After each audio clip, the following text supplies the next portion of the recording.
Baik, Assalamualaikum warahmatullahi wabarakatuh. Selamat siang. Kita bertemu di sini pada mata kuliah manajemen dan kewirausahaan untuk materi yang pertama, yaitu tentang kewirausahaan dan personality atau kepribadian dari seorang wirausahawan.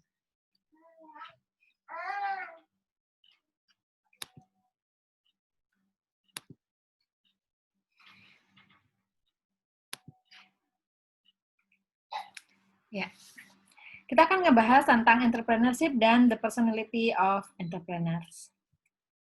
Apa sih sebuah atau definisi dari entrepreneurship atau tentang kewirausahaan? Ada yang sudah tahu?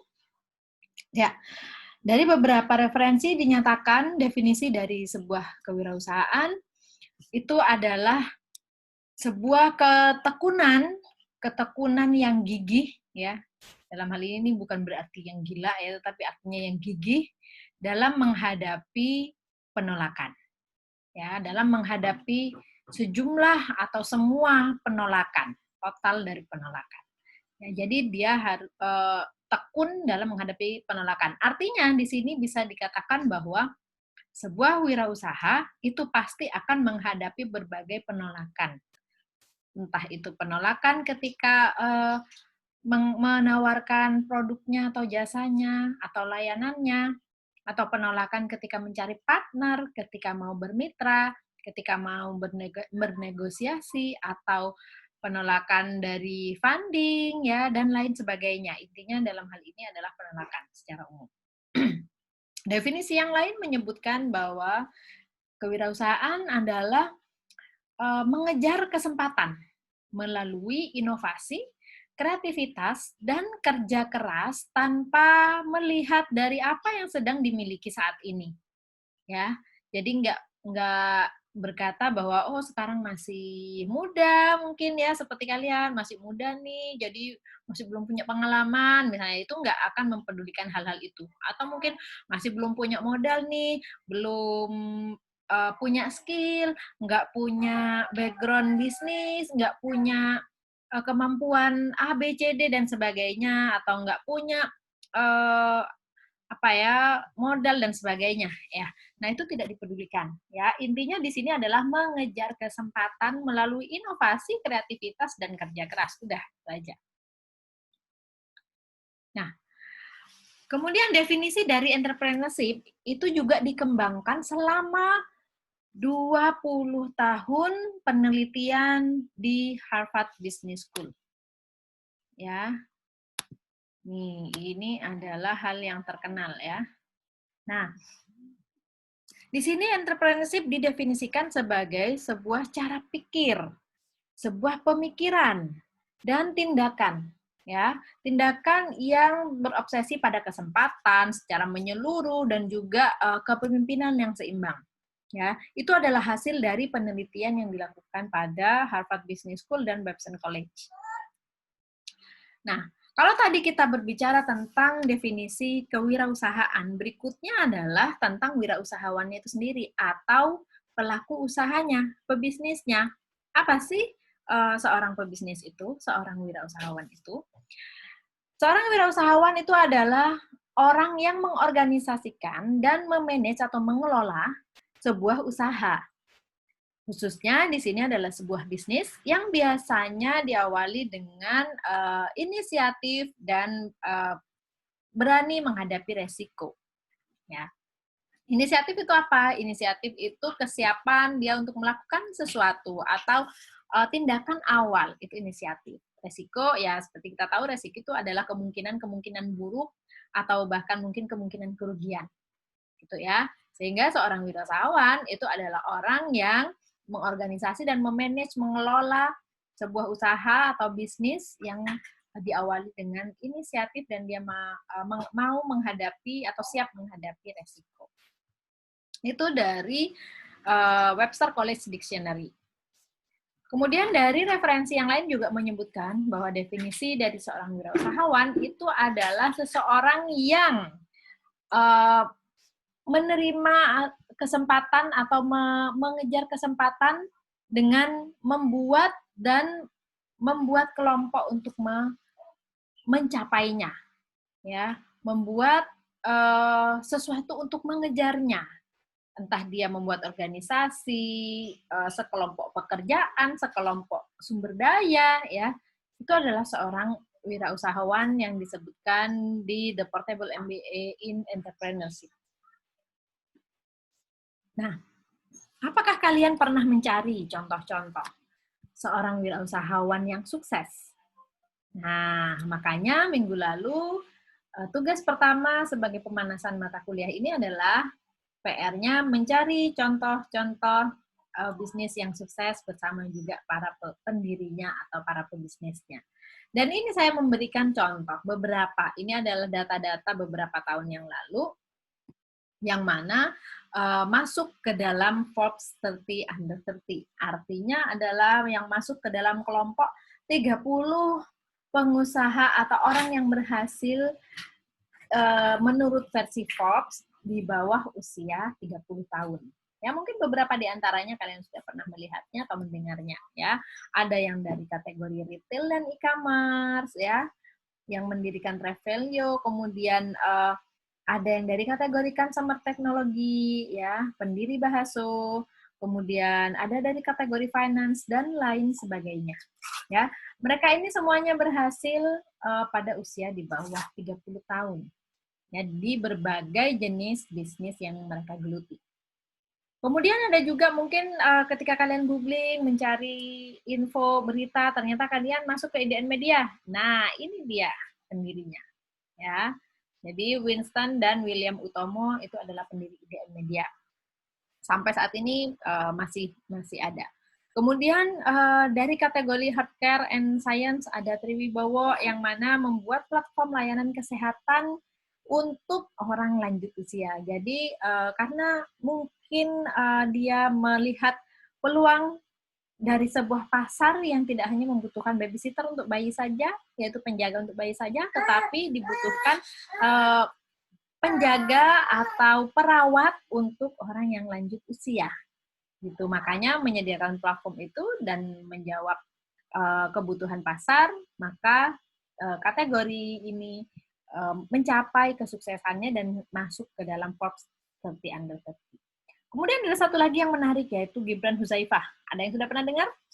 Ya, dia adalah penemu dan CEO dari e-fishery. Apa itu e-fishery? E-fishery itu adalah alat yang menggunakan sensor, ya, alat untuk memberikan pakan ikan secara otomatis. Jadi sensor tersebut mampu untuk mendeteksi apakah ikannya itu sudah lapar atau apakah makanan di dalam kolam itu sudah habis. Nah, itu mampu dideteksi, ya, ada sensor-sensornya. Dan itu diciptakan untuk membantu para peternak ikan. Nah, dari inovasi itu memberikan otomasi kepada alat tersebut supaya petani juga tahu, ya, bisa langsung otomatis memberikan makan kepada ikannya tanpa harus ditungguin, bahkan bisa dioperasikan melalui mobile yang saya baca-baca seperti itu. Bagus banget, menarik, dan sangat membantu dan juga menguntungkan bagi para petani, sehingga maksudnya adalah petani ikan, ya, peternak ikan, sehingga usaha ini juga berhasil banget gitu. Kemudian satu lagi mungkin kalian sudah tahu, yaitu Ruang Guru, ya. Di mana-mana sekarang sudah ada, apalagi di masa pandemi kali ini. Di masa pandemi ini kebutuhan belajar online, platform online itu sangat dibutuhkan, sehingga Ruang Guru mungkin bisa menjadi salah satu platform yang sangat bermanfaat, ya, untuk dipakai.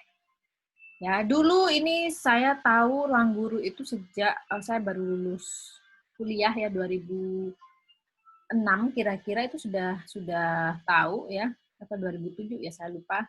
Sekitar itu, tapi sekarang sudah berkembang sangat pesat dan menjadi sangat besar lagi, makanya sehingga akhirnya dia masuk menjadi Forbes 30 Under 30 gitu. Itu untuk beberapa contoh pada 3 tahun yang lalu. Mungkin masih banyak lagi sebenarnya, dan ini saya cari beberapa yang akhir-akhir ini, yaitu mulai dari tahun 2019, ya. Ada Amanda Cole, founder Sayurbok, ada James Pranoto, founder Kopi Kenangan. Nah, siapa yang suka mengkonsumsi kopi, jangan cuman bisa mengkonsumsi saja, tetapi sudah harus bisa berpikir bagaimana bisa menangkap peluang dari apa yang sedang digemari oleh masyarakat saat ini. Karena artinya kan itu merupakan suatu potensi pasar, yang mana kalau kita ambil kesempatan itu akan mendatangkan keuntungan ketika kalian membuat sebuah ide usahanya. Juga ada warung pintar, ya Deko Rumah, ya kalian mungkin tahu banyak sekali lewat ya, Pomona, Sukacita itu adalah batik, ya Everhana. Gita Amelia nih bahkan masuk Forbes 30 Under 30 di usia 23 tahun, sangat muda sekali ya. Nah, dari contoh-contoh ini kalian bisa melihat bahwa untuk sukses itu sekarang sudah tidak harus di usia yang sudah tua atau harus menjadi tua supaya bisa sukses. Enggak, tetapi sukses itu bisa sejak muda. Dan kalian saat ini sudah berusia berapa? Usia kalian mungkin memasuki 19 tahun, artinya memasuki awal 20 tahunan, itu adalah saat yang sangat tepat untuk kalian memulai. Bekalnya juga sudah lumayan gitu kan, kalian sudah melewati pendidikan sudah berapa lama ya, udah 12 tahun gitu ya, 12-13 tahun. Dan saatnya kalian untuk mulai membangun kesuksesan Anda sendiri. Makanya kesempatan untuk bisa sukses di bawah 30 tahun itu masih sangat mungkin bagi Anda. Itu. Oke, nah sekarang kita akan melihat apa sih bedanya karyawan dengan entrepreneur atau seorang wirausahawan. Oke, kalau karyawan itu bekerja pada orang lain. Ya, kalau berhasil bisa mencapai karir sebagai profesional eksekutif, sebagai pengambil keputusan, tapi perusahaannya itu bukan punya dia karena dia sebagai karyawan, ya dia bekerja pada orang lain. Nah, kemudian kalau intrapreneur, statusnya dia sebagai karyawan, yaitu bekerja kepada orang lain. Namun dia ingin punya kemerdekaan atau akses terhadap resource dan memiliki jiwa kewirausahaan. Dan dalam hal ini intrapreneur ini dia sudah memulai untuk memulai usahanya sendiri walaupun masih paruh waktu. Artinya dia masih menjadi karyawan dan juga sudah memulai wirausaha. Jadi sudah memiliki arah ke usaha, ya, memiliki usaha sendiri. Kemudian yang entrepreneur itu tidak lagi bekerja pada orang lain, tetapi pada usaha yang dia dirikan dan kembangkan sendiri. Dia yang akan menanggung resikonya, memegang kendali, dan menikmati keuntungan untuk usahanya sendiri. Jadi dia sudah full bekerja untuk dirinya sendiri. Itulah seorang wirausahawan atau bisnis. Kemudian ada lagi social entrepreneur. Social entrepreneur itu adalah pelaku kegiatan sosial yang berjiwa wirausaha. Dengan begitu, kegiatan sosialnya menjadi lebih mandiri dan berkelanjutan, tidak hanya dari sumbangan saja. Jadi kalau misalnya kalian tahu, ada yayasan-yayasan yang nggak hanya bergantung pada donatur atau amal dari orang lain, tetapi dia adalah seorang entrepreneur yang memiliki sebuah yayasan bisa dibilang atau foundation gitu ya untuk menyalurkan kegiatan sosialnya. Nah, itu disebut sebagai social entrepreneur. Nah, sekarang kalian berada di posisi yang mana? Posisi mahasiswa masih ya.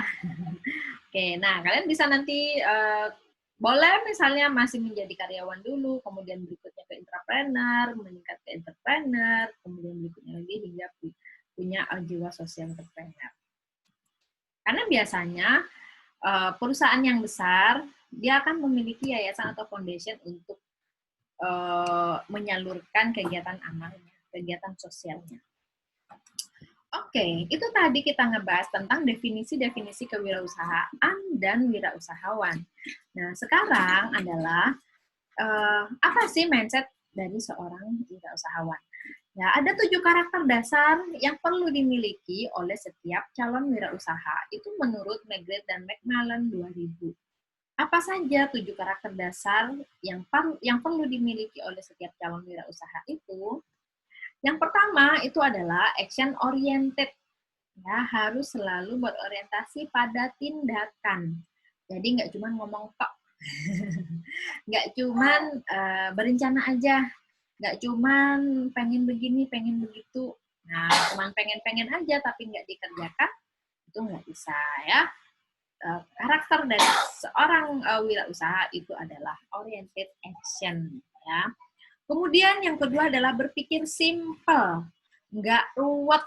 Kalau ruwet nggak jalan-jalan, sibuk mikir, ya nggak segera bertindak. Ya harus berpikir yang simple. Kenapa? Karena simple itu bisa mempermudah dan juga bisa mempercepat, ya. Kemudian yang ketiga, mencari peluang baru. Kalau tidak selalu mencari peluang yang baru, maka dia akan kesulitan untuk beradaptasi. Ya, ketika dia selalu bisa mencari peluang baru, itu sama artinya dengan dia selalu bisa mencari sumber keuntungan, mencari jalan, mencari ya sumber-sumber ide wirausahanya, ide bisnisnya. Nah, itu namanya mencari peluang baru. Itu yang harus dimiliki oleh seorang wirausaha. Itu bagian dari kreativitas, dari menuangkan ide, ya. Kalau nggak punya itu, nggak kreatif namanya. Kalau nggak kreatif, ya gimana bisa mau mengembangkan usahanya. Oke, kemudian berikutnya karakter yang harus dimiliki itu adalah mengejar peluang dengan disiplin yang tinggi. Ketika tadi sudah mampu mencari peluang baru, berpikir simpel, maka dia harus melakukannya dengan disiplin. Karena kalau tidak disiplin itu nggak bisa tercapai target dan goalnya. Karena itu nggak bisa hanya dengan dilakukan sekali dua kali atau dengan yang cara ringan-ringan saja, tapi perlu kerja keras membangun wirausaha itu. Membangun bisnis itu perlu kerja keras, dan itu hanya bisa dilakukan dengan disiplin. Contohnya disiplin apa? Dia punya jadwal yang teratur. Dia harus menepati apa yang dibuat, planningnya, targetnya. Jadwalnya sudah disusun, jam sekian harus bagaimana, jam sekian harus apa, jam sekian harus memenuhi apa, jam sekian harus menghasilkan apa. Ya, itu dari sisi jadwal kerja, jam. Dari sisi target harian, target mingguan, target tahunan. Kalau tidak terbiasa mencapai target, itu namanya masih belum disiplin, dan itu artinya belum memiliki karakter wirausaha. Oke, berikutnya adalah hanya mengambil peluang yang terbaik. Ya, peluang yang terbaik, kalau misalnya bukan yang terbaik, yang ngapain dia ambil? Namanya wirausaha, namanya bisnis, kalau bukan yang terbaik, nah gimana dia nanti bisa bersaing, gimana dia nanti bisa menjual nilai lebihnya kalau misalnya bukan yang terbaik. Gitu. Kemudian berikutnya adalah fokus pada eksekusi. Ini berkaitan juga dengan tindakan tadi. Jadi setelah punya ide baru, sudah menemukan peluangnya, sudah mempersiapkan diri dengan disiplin gitu ya. Berikutnya adalah ya eksekusi, fokus di eksekusinya, nggak usah tolak-oleh lagi, tapi udah fokus pada eksekusi sampai berhasil gitu ya.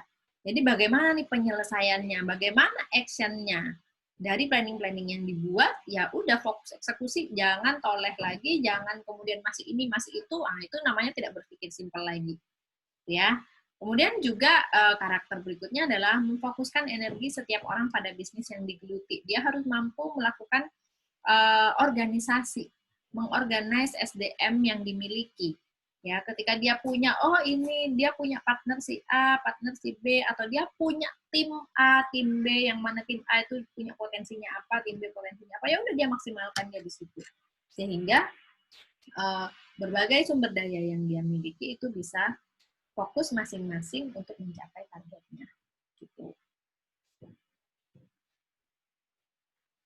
Nah, kemudian menurut Birch, ciri-ciri dari personality seorang wirausahawan itu apa saja? Yang pertama itu adalah keinginan untuk mencapai sesuatu, a desire to achieve, keinginan untuk dia mencapai target atau tujuannya. Ketika misalnya kemudian dia mendapatkan permasalahan, ya, maka dia akan membuat atau akan menciptakan jalan keluar atau solusi yang berhasil, gitu, ya, untuk bisa mencapai tujuannya. Ya, kemudian yang kedua, ciri-ciri yang kedua adalah dia pekerja keras, ya.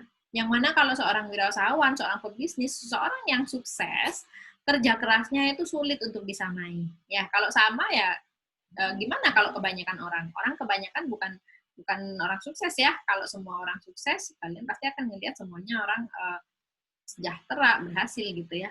Tapi orang kebanyakan bagaimana? Biasa-biasa aja, leyeh-leyeh ya, geje gitu ya. Nah, Hard work itu hanya dimiliki oleh seorang pebisnis, seorang wirausahawan, seorang yang sukses itu adalah ciri-cirinya. Kalau misalnya tidak suka kerja keras, maka itu masih bukan. Dia tidak cocok menjadi seorang wirausahawan atau orang yang sukses. Kalau mau menjadi seorang wirausahawan yang sukses, maka dekati dulu ciri-cirinya. Ya, ikuti dan tiru dulu ciri-cirinya seperti apa. Hard work, kerja kerasnya harus ditiru bagaimana kerja kerasnya, gitu ya. Kemudian kualitas didikan, ya itu juga ciri-ciri dari seorang wirausahawan. Mau menerima tanggung jawab, baik secara moral, secara legal, dan secara mental, itu dia mau menerima tanggung jawab. Nah, kemudian reward orientation, dia ingin dihargai berdasarkan apa yang dia usahakan. Ya, kenapa begitu? Iyalah karena ketika dia menghargai apa yang dia lakukan, maka dia akan memberikan yang terbaik. Ya, itu akan berhubungan dengan kualitas nantinya. Dan itu penting. Ya, reward berorientasi pada reward, dia menghargai dirinya sendiri, dia menghargai sebuah usaha, itu akan berkaitan juga nanti dengan kualitas. Kalau enggak, ya dia akan menganggap sama semuanya, usaha yang bagus, usaha yang keras, usaha yang lebih banyak, dengan usaha yang hanya sedikit atau yang biasa-biasa saja, dia nggak biasa. Berikutnya adalah ciri-cirinya selalu optimis. Optimis itu adalah cara berpikir yang positif. Dia menganggap bahwa segalanya itu mungkin, segalanya itu bisa saja terjadi. Itu optimis. Ya, kalau masih timbul pemikiran atau cara berpikir yang pesimis, masih berpikir yang bisa nggak ya, nah itu pesimis ya. Karena optimis itu tidak akan begitu. Walaupun dia tidak tahu apa yang akan terjadi, tapi optimis itu dia akan yang selalu berpikir ini pasti bisa. Atau ketika dia tidak mau mengatakan pasti bisa dan dia masih belum tahu caranya, dia akan berkata bagaimana caranya, gimana ya caranya. Aku akan coba, aku akan belajar gitu ya. Jadi berpikir optimis. Peluangnya ada, ayo kita cari gitu ya. Bukan yang aduh enggak kayaknya enggak bisa, aduh susah deh, aduh begini, aduh begini. Nah, dari kelompok katanya aja udah berbeda gitu kan, kebanyakan aduhnya. Nah, optimis dan pesimis itu sebenarnya kan sama-sama gratis ya. Mau berpikir positif, optimis itu gratis, mau berpikir pesimisnya gratis, tetapi hasilnya berbeda. Kalau optimis maka dia buahnya akan berhasil, kalau pesimis buahnya dia akan gagal gitu, karena dia tidak akan menuju pada tindakan tertentu. Nah, sama-sama gratis, kalian mau pilih yang mana? Sebagai seorang wirausahawan, sebagai seorang pebisnis, maka dia harus optimis gitu. Ya, optimis. Contoh lagi optimis dan pesimis ketika menghadapi suatu kondisi, ya kondisi di mana misalnya nih A dan B sama-sama diberikan sebuah peluang. Kemudian A dan B menyatakan pada saat diberikan fakta bahwa peluang tersebut itu masih belum banyak yang mengenal. Nah, si optimis akan berpikir, wah bagus nih kalau belum ada yang mengenal. Kalau saya mengenalkan, maka saya akan menguasai pasar. Tapi bagi si pesimis, dia akan berpikirnya seperti ini. Waduh, nggak ada yang kenal ya? Susah dong ntar, gimana masarinnya? Orang-orang pada nggak kenal, pada nggak tahu, ntar nggak ada yang beli. Nah, itu pesimis. Yang satunya optimis. Kemudian bagaimana ketika diberikan kondisi yang tawaran peluang tersebut sudah banyak yang tahu, sudah banyak yang pakai, gitu ya. Nah, si pesimis lagi-lagi dia kan gini, ya udah banyak yang tahu, udah banyak yang pakai. Terus siapa lagi? Ya udah, berarti udah nggak akan berhasil lagi, berarti udah ini tidak akan menguntungkan lagi. Nah, si pesimis akan selalu mencari celah yang menggagalkan untuk dirinya sendiri. Itu namanya pesimis. Apapun kondisinya. Tadi walaupun nggak ada yang kenal, dia pesimis. Walaupun banyak yang kenal, dia juga pesimis. Tapi si optimis, dia akan berpikir begini ketika peluang yang diberikan itu sudah banyak yang mengenali. Maka dia akan bilang, wah, berarti kesempatan yang bagus dong. Semua orang sudah pada kenal, semua orang sudah pada tahu. Sehingga saya lebih mudah untuk masuk ke orang-orang tanpa harus mengenalkan dari awal lagi. Gitu. Nah, pesimis dan optimis itu akan berbeda hasilnya. Ya, dengan dua hal kondisi yang berbeda, si optimis selalu mendapatkan apa istilahnya harapan, ya, sedangkan si pesimis dia akan selalu mencari cara untuk menggagalkan atau dia untuk tidak bertindak sesuatu. Nah, kalian seringnya berpikir yang bagaimana? Oke. Berikutnya adalah orientation to excellence. Artinya dia selalu berorientasi pada hal-hal yang terbaik. Dia akan menghargai terhadap sesuatu yang kualitasnya terbaik. Ya. Artinya apa? Bahwa seorang wirausahawan atau seorang pebisnis ketika dia mampu memberikan yang terbaik, maka dia akan berpikir bahwa dia bisa bersaing. Ketika dia bisa bersaing, memberikan yang terbaik, pasti dia akan selalu menang, selalu menguntungkan. Karena kalau enggak, ya B aja. Kalau biasa aja, ya berarti gimana? Ya tidak kemana-mana gitu loh. Dia tidak akan bisa memberikan yang terbaik, maka dia keuntungannya juga ya biasa-biasa saja. Dan bisnisnya ya berarti ya akan biasa-biasa saja gitu. Kemudian organisasi, mereka bertanggung jawab, ya, mereka adalah orang-orang yang bertanggung jawab dan mereka orang-orang yang mampu bekerja sama, mampu mengelola, mampu mengorganisasi. Ya. Kemudian yang terakhir adalah profit orientation, yaitu berorientasi pada keuntungan. Keuntungan utama itu merupakan hasil dari apa yang dia lakukan, ya. Jadi kalau misalnya seorang wirausahawan nggak mikirin keuntungan, ya dia nggak akan hidup. Kenapa? Lah gimana dia bisa membiayai bisnisnya? Bagaimana dia bisa membiayai SDM-nya, karyawannya, timnya, operasionalnya? Kalau dia tidak berorientasi pada profit. Bukan berarti semata-mata profit ya asal untung, enggak. Tetapi artinya dia memikirkan bagaimana untuk bisa mendapatkan profit. Bukan yang kerja aja. Kerja bakti dong namanya ya. Oke, itu beberapa ciri yang dinyatakan oleh Birch.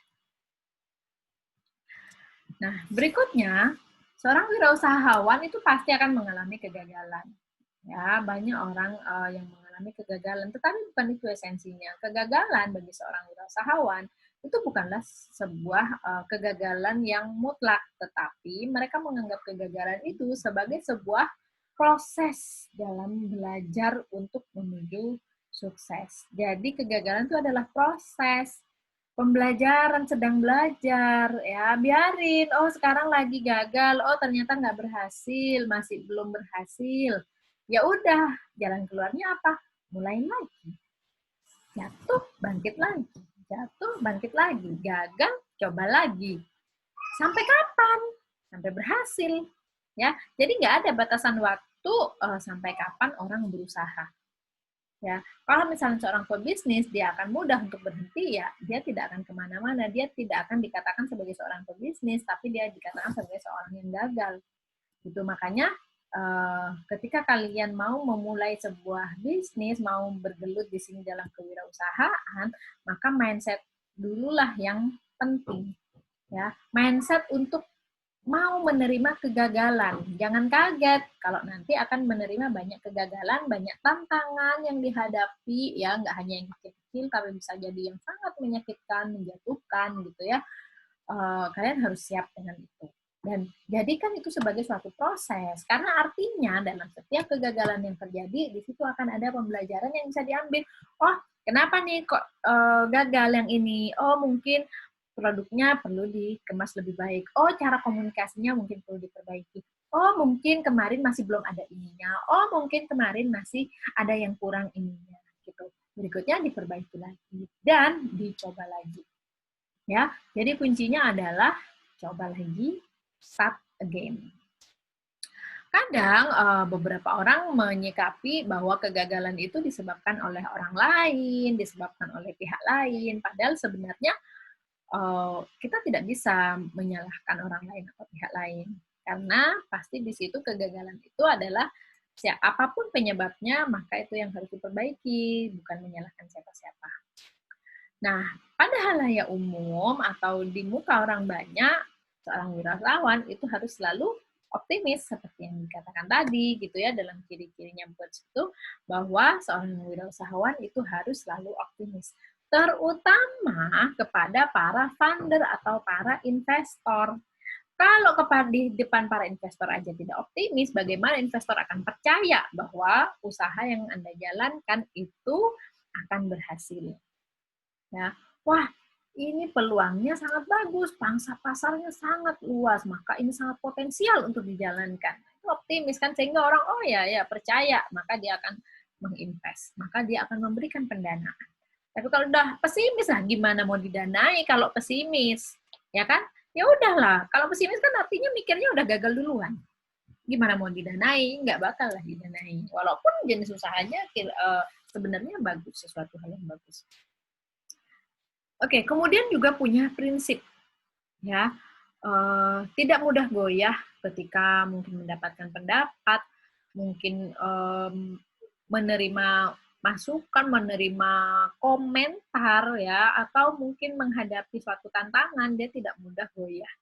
Ya, tidak mudah untuk direndahkan, dicuri impiannya, dikecilkan semangatnya. Ya, dia punya prinsip.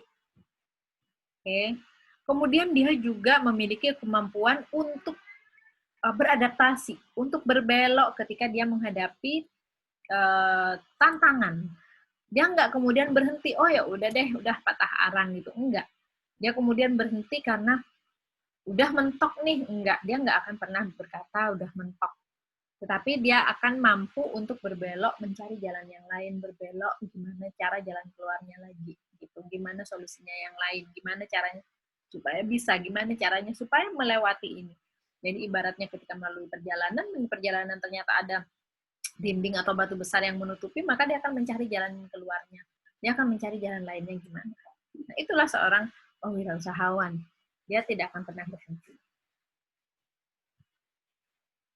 Nah, makanya pada pertemuan pertama ini, ya pada materi pertama ini, harus disetel dulu nih mindset-nya, harus diubah cara berpikirnya. Kalau misalnya sebelumnya mindset-nya masih belum pas, masih belum cocok dengan karakter-karakter di atas, dengan ciri-ciri di atas, yuk dirubah dulu, di-setel dulu yang pas. Ya, supaya nanti ke belakangnya bisa melakukan tindakan-tindakan yang juga sesuai. Ya. Menurut William James, Bapak Psikologi Modern, yakin bahwa hidup Anda berharga, maka keyakinan Anda akan menciptakan faktanya. Ya, jadi tergantung dari dalam pikirannya dulu. Yakinnya dulu seperti apa, berpikirnya dulu seperti apa. Itu yang harus dibenerin dulu nih. Gitu kan? Entah nanti berhasil atau enggak, entah nanti gimana hasilnya, kita nggak tahu. Tetapi yang penting kita berpikirnya dulu yang benar. Ya. Mindsetnya dulu harus benar. Apakah bisa mengubah pola pikir? Bisa. Ya. Pokoknya ketika kalian sudah berpikir tentang yang negatif-negatif, ubah menjadi yang positif-positif. Dari yang pertama bilang nggak bisa, kayaknya aku nggak bisa, aku belum punya ini, aku tidak punya skill itu, ya, ubah menjadi yang positif. Kalaupun misalnya, tapi kalau memang belum punya gimana Bu? Kalau memang belum bisa gimana? Ya belajar. Pertanyaannya atau yang dikatakan bukan aku nggak bisa, enggak, tetapi oke, aku akan mencoba. Oke, aku akan belajar. Oke, gimana caranya? Gitu. Bukan yang, aduh aku nggak bisa nih, gitu kan. Atau misalnya apalagi ke temennya gitu ya. Jadi kalau kalian misalnya sedang optimis gitu ya, atau sedang, yaudah deh aku mau ngikutin katanya Bu Nelly, mau optimis gitu. Aku mau coba, aku mau belajar. Terus temennya bilang, nah gak akan bisa, tuh susah. Nah, yang kayak gitu tuh ditinggal, dihindari ya. Jangan sampai terpengaruh dengan hal-hal itu, atau bahkan mungkin nggak usah ditemani yang kayak gitu ya. Nah, hati-hati nih bagi orang-orang yang negatif, jangan salahkan kalau nggak punya teman nanti ya. Dan bagi orang yang sudah positif atau menuju positif, jangan takut untuk menghindari hal-hal yang negatif gitu. Kalau bisa dia malah mengubah yang negatif menjadi positif. Nah, kemudian ubahlah menjadi seorang yang pecundang, yang kalah ya, menjadi seseorang yang berjiwa pemenang gitu. Kemudian ubahlah sikap-sikap yang statis, yang diam saja menjadi sikap yang kreatif, aktif gitu. Kemudian ubahlah sikap-sikap yang konsumtif menjadi sikap yang produktif. Jangan hanya cuma make, tetapi bagaimana bisa menciptakan juga. Ya. Kemudian ubahlah dari pola pikir pekerja menjadi pola pikir wirausaha.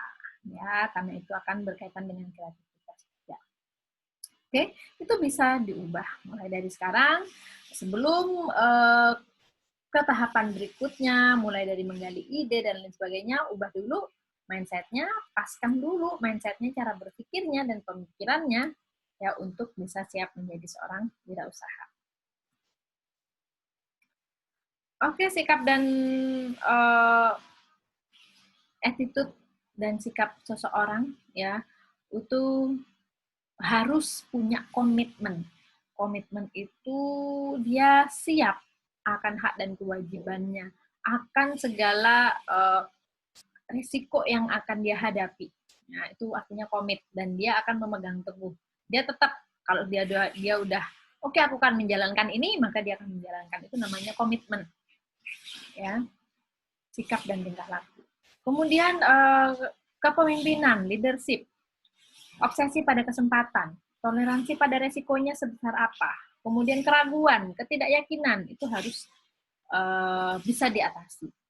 Kemudian kreativitas, percaya diri, dan mampu beradaptasi. Nah, contoh nih, pada saat sekarang ini, pada saat krisis, sekarang ini banyak sekali bisnis-bisnis yang terkena dampak. Nah, yang bertahan adalah yang mampu melakukan adaptasi, yang mampu menyesuaikan diri dengan lingkungan baru, dengan pola yang baru, ya, yang mampu menyesuaikan diri dengan kondisi yang baru. Ya, kemudian motivasi untuk memberikan yang terbaik. Itu adalah itu adalah beberapa attitude dan sikap yang harus dimiliki oleh seorang wirausahawan. Nah, kemudian pertanyaannya adalah karakter apa yang sudah ada pada diri Anda saat ini? Kalau Anda tadi sudah tahu dari ciri-ciri dan karakter-karakter yang sudah dijelaskan, sekarang apa yang sudah ada pada diri Anda sendiri? Boleh. Oh, saya sudah percaya diri. Oh, saya sudah optimis. Oh, saya sudah apa? Apa saja yang sudah kalian miliki? Coba diisi di dalam komen ya. Nanti saya akan baca dan saya akan replay. Karakter apa yang sudah ada pada diri Anda sendiri dan karakter apa yang masih perlu untuk ditumbuhkan? Mungkin bisa yang masih belum ada sama sekali, oh iya ya, ternyata aku masih belum punya nih karakter yang ini, berarti apa yang harus ditumbuhkan? Atau ini sudah ada, tapi masih baru sedikit-sedikit misalnya, berarti masih harus ditingkatkan lagi. Nah, itu apa? Ya, jadi coba kalian jawab pertanyaan-pertanyaan ini ya, nanti kalau misalnya nama kalian bukan nama asli ya, coba tuliskan nama aslinya dan NIM-nya. Ya, kemudian tulis di komen. Nanti saya akan cek dan saya akan menjawabkan. Oke? Dan juga kalau misalnya ada pertanyaan, boleh dituliskan di komen supaya nanti kita ada bahan untuk diskusi pada pertemuan online. Silahkan dituliskan jawaban dan juga kalau misalnya ada pertanyaan. Oh ya, untuk pertanyaan ya, jangan pertanyaan yang definitif atau pertanyaan yang apa, artinya itu pertanyaan yang bisa dicari di Google. Tetapi buatlah pertanyaan-pertanyaan yang tidak ada kalau dicari di Google. Oke. Kalau sudah ada kata-kata penutup, di sini saya ambil dari Henry Ford. Henry Ford itu adalah yang memiliki perusahaan Ford, ya, perusahaan besar di dunia. Beliau berkata bahwa apakah kamu berpikir kamu bisa ataupun tidak bisa, maka itu biasanya benar. Jadi kalian berpikir apapun itu selalu benar. Kenapa? Karena kalau misalnya kalian berpikir bisa, ya maka kalian akan mengusahakan untuk bisa. Ketika kalian berpikir tidak bisa, maka kalian juga tidak akan ngapa-ngapain. Maka itulah semua yang akan terjadi, baik bisa atau tidak. Jadi apa yang terjadi itu tergantung dari pikiran Anda sendiri. Makanya saya dari tadi menyampaikan bahwa mindset itu penting. Oke, berikutnya juga, ini ada kata-kata dari Thomas Alva Edison ya. Kalian tahu sendiri, ini adalah penemu lampu. Yang mana Thomas Alva Edison itu menemukan lampu tidak hanya dalam sekali jalan atau sekali coba, gitu ya. Nggak hanya 100-200 kali, nggak hanya 1000 kali bahkan, tapi 10.000 kali. Dan dia berkata bahwa dia tidak gagal. Dia hanya menemukan 10.000 jalan yang tidak bisa bekerja untuk menyalakan lampu. Jadi dia nggak bilang, oh saya gagal. Enggak, dia nggak bilang gagal. Aku hanya menemukan 10.000 cara. Gitu. Ya, oke. Baik, semoga pertemuan ini mampu untuk membuka mindset Anda dan bisa mengubah dari yang mungkin sebelumnya masih belum pas, menjadi sekarang sudah siap untuk menjadi seorang wirausahawan dan punya ide-ide bisnis yang kreatif, yang inovatif, yang nantinya akan dituangkan di dalam mata kuliah ini, yang akan dikerjakan di mata kuliah ini sampai berhasil. Baik, kalau sudah, saya akhiri pertemuan ini dan kita akan bertemu di pertemuan berikutnya. Selamat siang.